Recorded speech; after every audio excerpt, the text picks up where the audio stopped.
Hello, everybody. This is a video tutorial for my new teacher cohort mentees, anybody who could not attend the Empower Hour session. And in this tutorial, I'm going to go over how to use AI platforms to differentiate instruction for our students. So here are our session goals. By the end of our session, you'll understand the necessity of using differentiated resources and activities. And then you'll also demonstrate proficiency in using platforms like Eduade and Magic School to differentiate instruction. Here's our agenda for Power Hour, although this video tutorial is going to be a little bit different.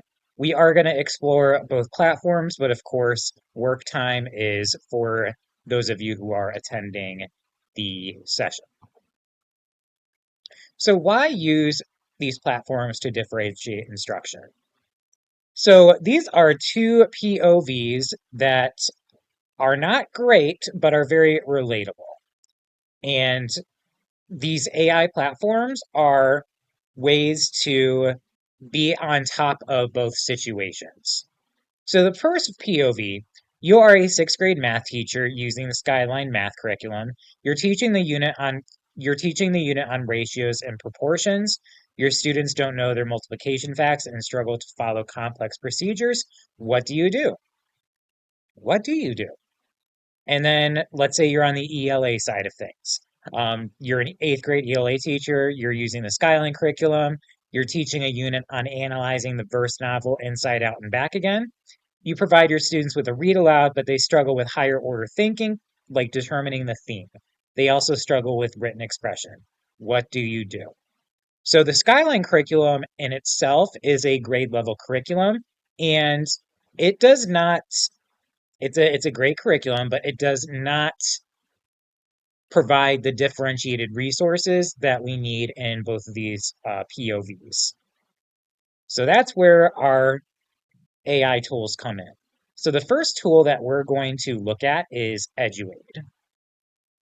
All right, so here is Eduade. As you can see, there are quite a few options on the menu here. The one that I particularly like and that might prove useful to you as well is the 5 E's lesson plan.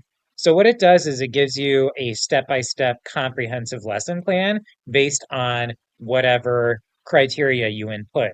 And this is a great way to differentiate because you can input certain things about your students. So allow me to demonstrate. All right, so here's what I came up with for the prompt. I am going to be teaching a group of sixth graders how to solve ratio and proportions problems. They struggle to follow complex procedures and don't know some of their multiplication and division facts. They learn best with visuals.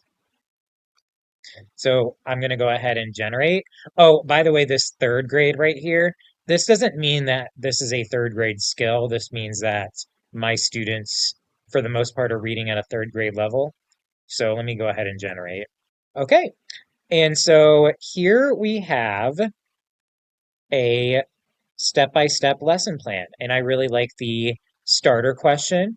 Allow students to explore ratios by using physical objects. Okay, I like what I see here. So you start off with the concrete, so you have actual objects, and students determine the ratio of those, and then you move on to the more abstract concepts and representing this through numbers. So I really like it. Okay, so this is the main thing that I wanted to show you on Eduade, but there's a lot of different capabilities. The differentiated instruction assistant is really cool as well. So we can go ahead and see what it comes with up with for that. So I like the tiered objectives. Identify and create simple ratios using everyday objects. Solve basic proportion problems using visual models. Apply ratios and proportions to real life scenarios. So we can see that the rigor is increasing and the abstract component is also increasing as well. All right, so here's the other platform that I wanted to show you. It's called Magic School. And as you can see, there are a lot of features on here. There's more than you could even imagine. There's even some that are like teacher jokes. Yeah, there's a lot here. So feel free to explore this at your leisure. There's a lot more that you can discover for yourself than I can show you in this short tutorial. But what I really wanted to show you how to do on Magic School AI was create student-facing materials, specifically slides. So I'm going to try to find it using Control F. Never mind, apparently Control F doesn't work when I'm recording.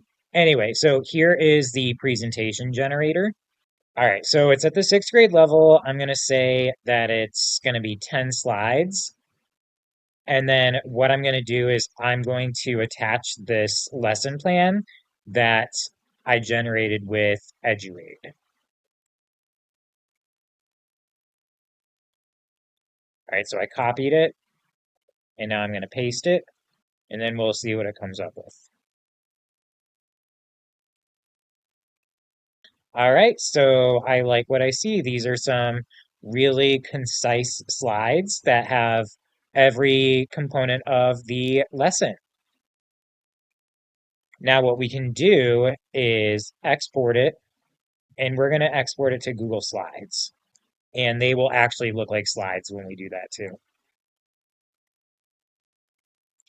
It's going to take a minute. All right, so here are my slides. Now, they're very plain, but of course you can dress these up.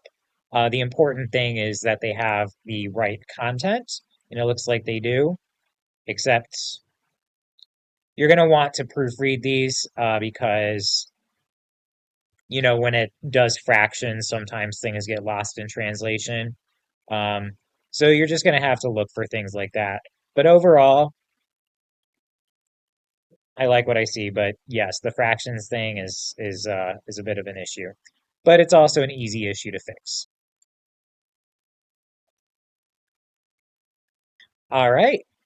So now that we have our slides, we can go back to our old friend Nearpod, assuming that like you've fixed all the errors, any errors, because AI makes mistakes. We know that. And you've dressed them up. Here's what we can do last. All right, we're going to go to launch the lesson builder. We're going to upload the lesson. I always do upload as images because it's faster and easier. All right, so here are my slides. So Nearpod is great in addition to students being able to see everything that you're presenting. You can also add activities, and here AI comes in again for the win. We have a lot here that we can use, but these are examples of activities that you can incorporate into the lesson. So let's say you want students to draw you a picture that represents a proportion. We can do that after slide 5. Um, let's say you want to check for understanding using multiple choice. We can add that after slide 9. So I went ahead and added those activities and voila, there they are.